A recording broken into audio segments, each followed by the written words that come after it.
This is Academy Podcast with Phil Zito, episode 438. Hey, everybody, Phil Zito here, and welcome to episode 438 of the Smart Buildings Academy podcast.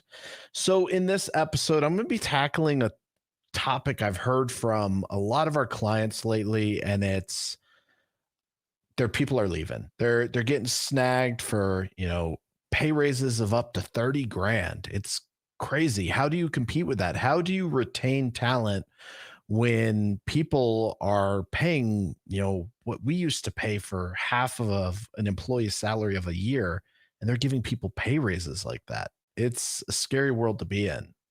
As always, the podcast is going to be available for rewatching, re-listening, any resources we reference at podcast.smartbuildingsacademy.com/438.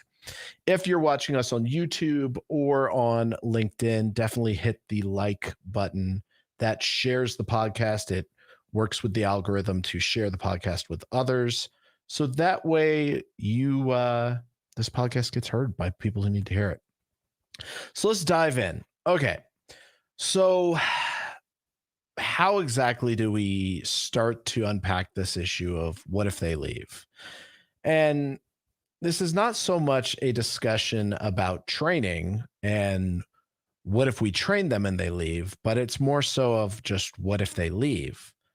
Yeah, there is the underlying threat of you train people, they get skilled up, maybe they get a Niagara TCP cert on their resume and they jump ship. We see that a lot in the owner market, especially. But what if they just leave your org? What do you do? How do you even identify the people that if they left your org would just decimate you? Maybe you have a guy or a gal who they know some sort of legacy product. I see this a lot on the owner market, and I'm seeing it actually more on the construction market as well lately. But you have these people who they have this skill on this antiquated piece of equipment. And if they leave, they basically take your service base or your owner base, or sorry, your service or your contracting base with them. Or if you're an owner and they leave to go to a contractor, now you have to call on that contractor and pay those wages to service your building. So what do you do? It's a tough one. There is definitely a employees market right now. There is a lack of skilled labor, and there has been just a horrible investment in talent in our industry. It's just been terrible. The mechanisms to develop talent, they obviously haven't worked, because if they did, we wouldn't be in the experience we're in right now. Our business wouldn't be thriving if there was not such a huge need for talent. And so there is an issue there. There's also, when you're looking at the owner and contractor market, there's a huge pay disparity between what contractors can pay and what someone in a public sector environment can pay, like a K through 12 or government. They can only pay so much. So, in order for us to really unpack this topic, we need to go and figure out, like, why do people actually leave? And going and working with over 2,000 companies, 20,000 individuals who have been through our skill assessment, we've been able to narrow it down to a series of three things. The big elephant in the room, let's just get it out there right now, which is compensation discrepancies. And there's interesting, I think it was a Wall Street Journal article, maybe it was a Forbes article, but it talked about employees who were brought in 5, 7 years ago and how they're watching other employees be hired. And maybe you're experiencing this in your business, where you got an employee who was brought in, let's say they're making 80,000. And due to policies in an organization, they get 2 to 3% raise a year. So maybe they start off at 80 and now they're upwards of like 95-ish. But in the market we're in right now, to get a qualified tech, some markets are paying 120, 140 base. It's crazy. So new tech comes in, the one tech's getting paid 96, this one's getting paid 140. Maybe the existing one knows more than the new hire. They're going to talk. They're going to talk to one another. I hope me telling you that your employees talk about salary is not the first time you're hearing this as a general manager, as a business leader. I really hope it's not. If it is, um, well, now you know, and knowing's half the battle. But they're going to talk, and when they talk, that person's going to realize really quickly they're underpaid, and you need to do something about it. And the reality is, oftentimes, uh, your business can't afford that person who's making 140 in the first place, but it definitely can't afford to take everyone up to 140. So what do you do? It's a tough conundrum, and it's something I'll answer a little bit later in the podcast. We'll just dive into like what can you actually do. There's another huge one, which is work environment and culture. You hear culture being talked about all over the place. It's a really big topic. Everyone's super gung ho about culture, and it's rightfully focused on, right? Sorry, my windows just moved around here. Okay, there we go. Culture is one of those things that it's hard to quantify an impact from. There's a Gallup report that shows that engaged workers that are bought into the culture, that are bought into the mission of the business, they typically outperform their peers by about 140% in earnings. Those companies rather will outperform their peers by 140% in their earnings when they have highly engaged workers. Now, what does this mean to the average line manager? You know, you're a branch manager at ABC Controls. What does that mean to you? It means that if you have an engaged worker, they're going to pay more attention to final checkout. They're not as likely to pencil whip things. They're going to be more revenue per share, less callbacks. Like, I'd love all of you listening to this to use us to train your people. But if you never purchase a single training product from us or some other organization, simply by engaging your employees, you're going to get a bump in revenue and profitability because we've all been there. I myself have been guilty of being burnt out and just kind of going through the motions on a project. And when this last summer, I was talking to companies that were working their people 60, 70, 80 hours a week. I mean, 80 hours a week, that's insane, but they had to do it to meet deadlines. How do you keep employees performing and not quitting? You can only give them so much money. So that's where you have to engage. Now, here's a huge one. This is a really big miss I'm seeing in a lot of organizations that we deal with, and it's a clear talent management and career advancement strategy. Another Gallup workplace survey shows that 80% of people younger than 35 value career growth opportunities as the number one factor above salary in their jobs. I want to repeat that. So 87% of people below 35 years old, they value having a growth plan in their career above salary. So you're starting to kind of see the hint here of what can you do for people when there's pay disparities. It's comes down to, in a nutshell, it's more than just pay. So, what can contractors do? So, we're going to break this out into strategies for contractors, and then we're going to do strategies for building owners because I realize that we train two different markets here at Smart Buildings Academy. We do a lot of training for the OEMs, we do a lot of training for the system integrators and contractors, but we also do a lot of training for owner operators, specifically in the healthcare, higher ed, and governmental spaces. So, first thing, right, we can get competitive on our compensation packages. How do you do this? There's a couple ways. So there's this concept that is called total comp. If you've never heard of the concept total comp, it's your compensation of your base salary, any bonuses and incentives, as well as any benefits like insurance, time off, etc. So your compensation package, there's a limit to the salary ceiling, right? You can only go so high on salary, because it's quite frankly dependent on what you can bill out, and the market reacts slower to price adjustments than typically is preferred. So if you go and you bid a bunch of jobs last year, but you have to pay people this year's salary, there's a deviation between the two. So, how do you go and reconcile that? And where I see a lot of companies introducing this is kind of a pain share, gain share model. And this was really popular in the integrated project delivery and the P3 models, which are construction models, right? Where you have a team of people and they share in the pain if the project costs more to build than the estimated cost, but they share in the benefit, the gain, if the project is costs less to actually put together. Well, you could do the exact same thing with a comp structure. And this is traditionally how sales works, right? You have a lower base salary and you have a leveraged compensation model for when your salespeople go out and sell.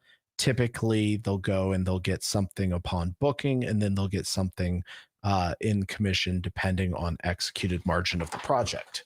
Well, it can be the same for your technical staff.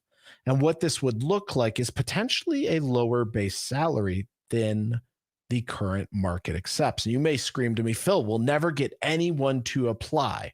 We won't get anyone who will take a lower base salary. And here is why I don't think that's true from my experience. You may not get certain people who only are focused on salary. But going back to that, engaged employees outperform people, or sorry, engaged companies with engaged people outperform their peers by 147%. How do you get engaged people? How do you get people who actually care and deliver value? Well, you get people who care and deliver value by giving them some pain share, gain share. Now, the right people who are bought into your mission and are willing to accept that risk are going to be willing to look at a total comp package that, while base salary may be lower, they will benefit from the success of a project. So if that project comes in under budget and there's a revenue, basically more revenue from the project, I was going to try to think of some fancy word, but I couldn't, then they benefit. But if the project doesn't perform, then they lose. And so they have a direct correlation to the performance of the job. There's another thing that you can do is continuous training and development. Look, we're a training org. That's all we do. We run into consultative engagements with clients where they ask us to unpack their business. They ask us sales strategy questions. We're really good at that. But at our core, we're a training organization. So as you can imagine, we have visibility into a lot of organizations and the performance of their teams, both on our assessment as well as on our ability to just interact with their leaders and hear feedback directly on the impact. There's a lot of data out there right now that shows that you get about 218% higher income per employee, and you get about 24% higher profit margin in a business that has a continuous training and development program. I want to be clear, I'm not trying to push you into using our training services. What I am trying to tell you is that having your people learn on the job under your senior people who now have to take 20% of their, however many hours a week that they work, and they have to devote that 20 to 30% to mentoring, that burns your senior people out, which then who leaves your orgs typically? It's the senior people. They tend to go and jump for more senior pay. Your mid to senior level people will jump unless they have some sort of vested interest in the business. So how do you avoid that? Well, one, you don't freaking burn them out by sticking people under them that they have to develop while they're also trying to do their job on undermanned projects. How do you get this higher income per employee? Well, the sooner you get someone billable and profitably billable, the higher revenue generation is going to occur. More revenue means you can hire more people. It means more growth. It supports a healthier business. All of that can be generated through an effective training and onboarding program.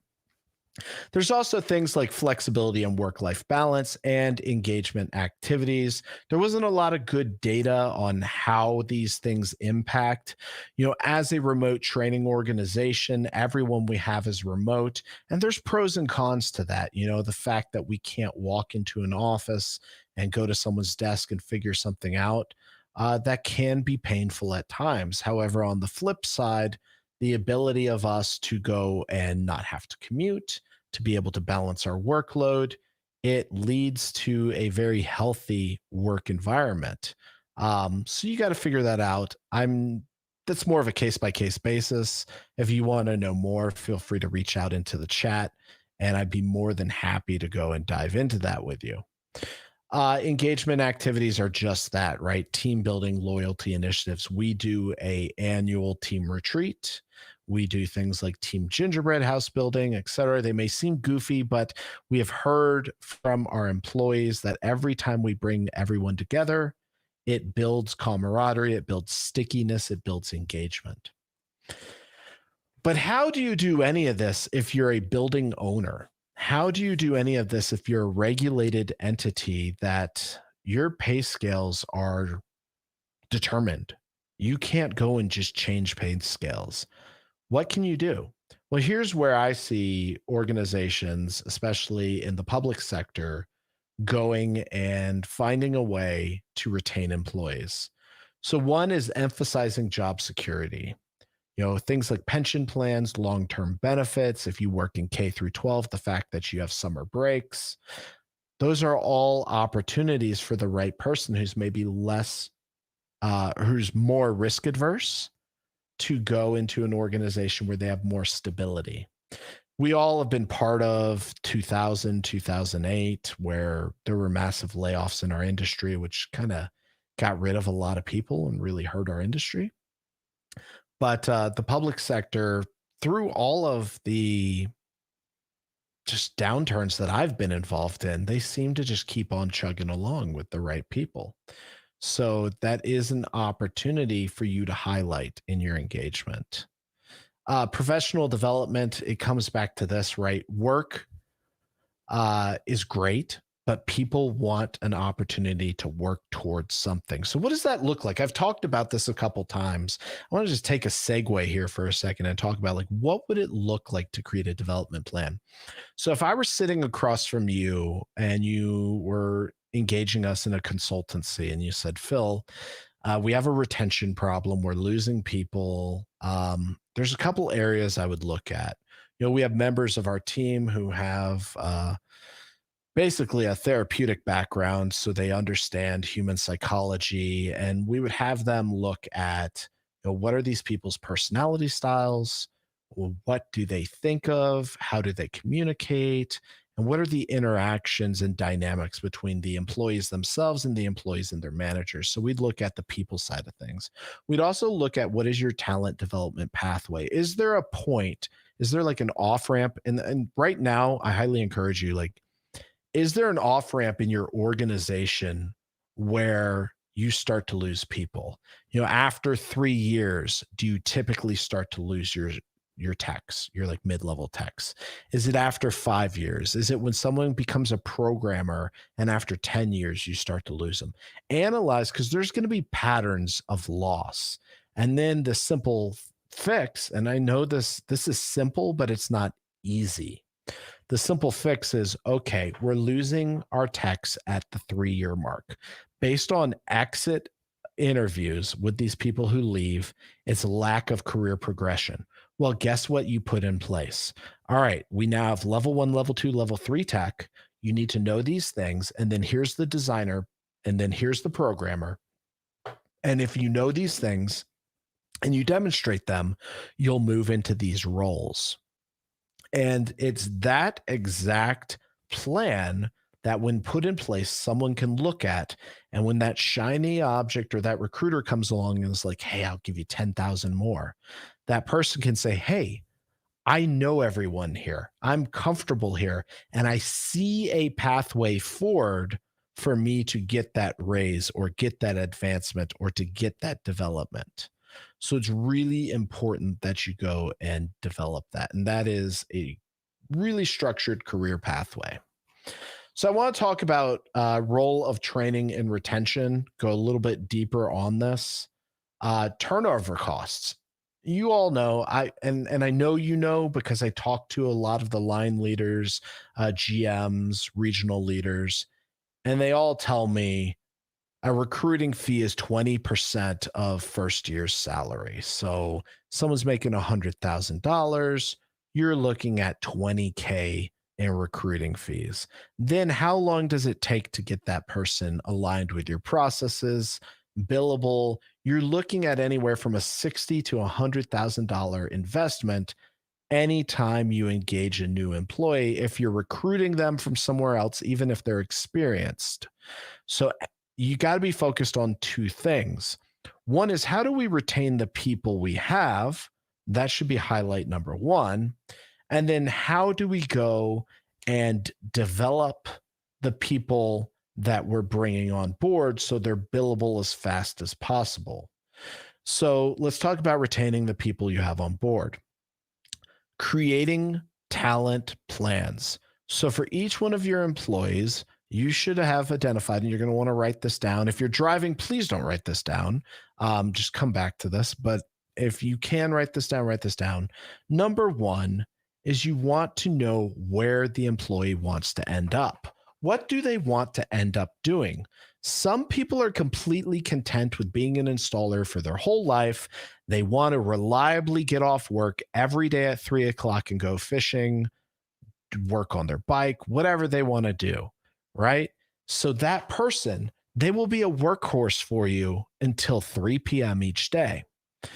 You can retain that person, but as soon as you start to expect that person to work 60, 80 hours a week, they're going to go somewhere else with those skills where they can work those hours. So, do you have a workhorse that's never going to go above and beyond, but is going to give you reliable work from 6 to 3 every day? If so, you need to understand that. You need to understand that's how that person thinks. And guess what? Your PMs better not be scheduling that person for 60 hours a week, because they're going to burn that person out. Would you rather have a person who's 0 hours or someone who is reliably 40 hours? And then you add capacity as needed. So, like I said, figure out the person, their style, where they want to be. If they want to be somewhere else, like a programmer or a project manager, you better have career pathways. You better have some sort of program set up that takes them from wherever they're at to wherever they need to be and develops them. And here's the deal. You also have to be straight with people. Some people, for whatever reason, are not capable of where they want to get. I know we live in this society where everyone wants to think everyone can do everything, they can achieve everything, but the reality is some people are just not capable of getting there, no matter how hard they work. And you need to recognize that up front and find a way to mitigate that, either through going and telling that person that this is what they have to do, and then that person will realize they can't do that, or just planning that that person is, and this sounds cold and calloused, but they're probably not going to be with you for the life of the business. And that's okay. It's okay if you've appropriately planned for that. To the new people, I am consistently surprised how many organizations have accepted that they have to put people on jobs and the people learn from the company's profitability. What do I mean by that statement? Meaning that they put someone on a job, they give them tools, that person follows the senior person around, and they are technically billing against the job, but they're not really doing anything warranting their rate. And they're taking the senior person's time, typically anywhere 20 to 40% of their time, and burning through that. Yet that's how our industry does things. I mean, we do things a little different with our workforce development program, but by and large, the industry as a whole still puts people on job sites, puts them under somewhere, and literally the phrase, we sit them on a site, that means you put them on the job site and they're just doing generic work that is not justifiable of a $20 to $40 an hour rate. And that's, not even burdened rate. That's just their salary rate. So what can you do differently? Well, one, you can have some form of formalized process. Hopefully, you work with us and use our process. But if you have your own process, some way of identifying the core things, this usually starts with a strong job description, but the core things that this person or persons should be doing that they can do independently that generate, and this is the key, revenue and margin, because anyone can generate revenue. I could generate revenue by putting one of my kids on a job site. They are not going to generate profit and margin. They're just going to burn through hours. They're not going to know what they're doing. So these tasks in this job description should generate revenue and profit or margin. So what would that look like? Okay, I've got a first year system tech. This person, I'm going to have a process to rapidly upskill them to understand pulling wire, doing point-to-point checkout, program upload, download, graphics setup, trends, alarms, schedules, etc. That person does that. They do it independent of the senior tech. One, you've freed up your senior tech, and now that is labor that is in line, right, with your revenue on your project. So that is the key here. Whatever you do, if you move someone into a technician role, if you move someone into a designer role, if you move someone into a programmer role, even if you think they're experienced, identify the key tasks that generate revenue and profit for your business and have them proficient in those as soon as possible. Because every day that they're not proficient, one, they're not being as efficient, so they're not generating the same amount of profit and revenue. But two, they're most likely generating callbacks, rework, things that are just going to create this bigger issue.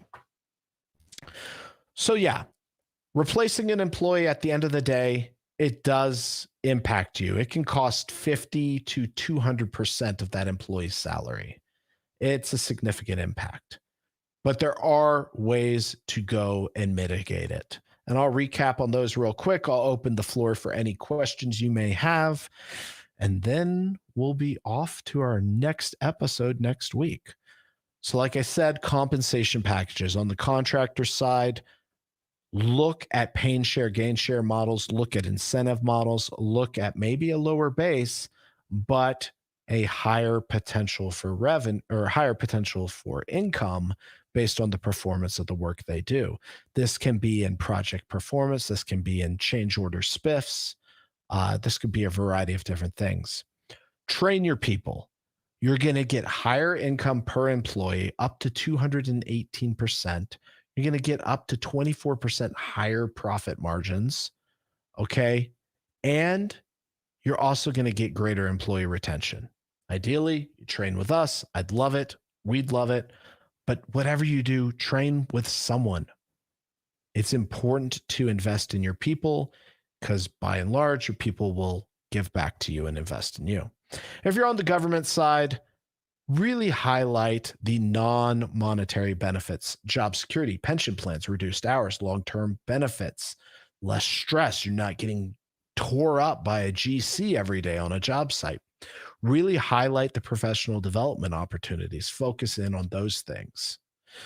And like I said, really want to focus in on culture. So I saw an interesting question pop up in the chat, and it's, should training be rewarded by a company? It's an interesting concept that I'd like to delve further into. And I see this perspective quite often in our industry. Well, if they're here 6 months, I'm going to give them some training. Or training is something they earn. Now, let me ask you, And this varies on every company, and I don't profess to know anyone's company as well as they do. But what is the cost of having an untrained asset on a project, both in their utilization rate, their callback and rework rate, their margin erosion?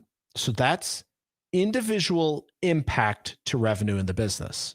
Then, what is the impact of an untrained individual on the rest of the team? Who has to pick up the slack? Where do they have to pick up the slack? Who has to go and actually address the work that this untrained individual is not doing or is doing improperly? The third variable, your customers. How is the lack of training impacting customer relationships? You're working with a major school district, or you're working with a major um, city, like we used to work with City of Plano back in Dallas, Texas. You're working with a city. You put an untrained person on that job. They take down the mayor's office, and the mayor doesn't have air conditioning. That untrained person just caused the mayor to have to call the branch manager. That mayor is also sitting on the capital planning board for their expansion project of 3 new buildings. Guess what company now has a bad memory point in that person's mind when they start to look at bids and solicitations?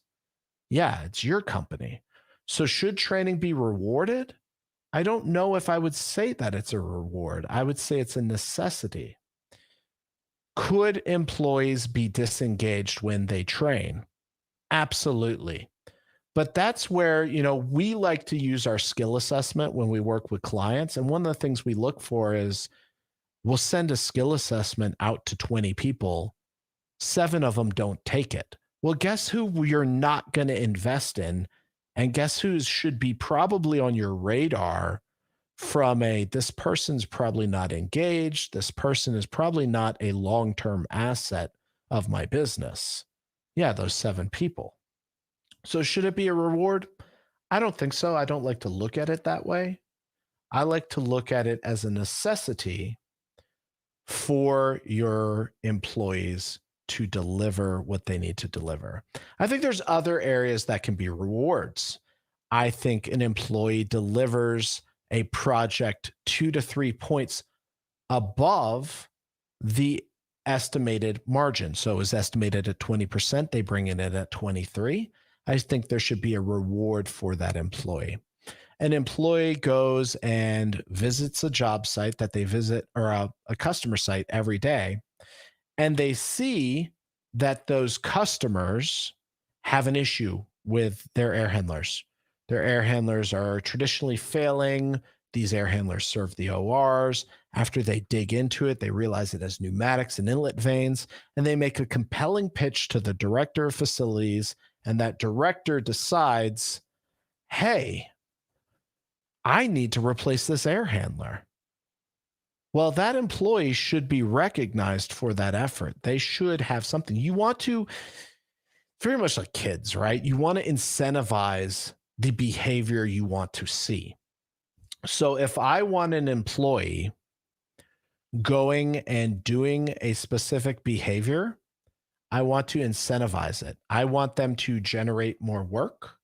I want to incentivize anyone who does change orders or pull through. I want them to bring in projects more profitably. I want to incentivize that by if they bring in certain margin.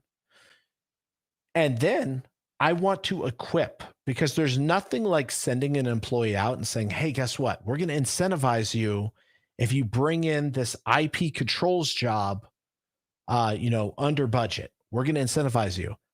Yeah, but boss, you've never trained me on IP controls. I don't even know how to subnet. I know, but figure it out. It's going to be good, because if you bring it under budget, we're going to give you this bonus and it's going to be awesome. Yeah, but I don't know what a switch and a router is. I know you don't know that, but figure it out. Go talk to our most expensive person and spend 4 of their hours a week having them teach you networking.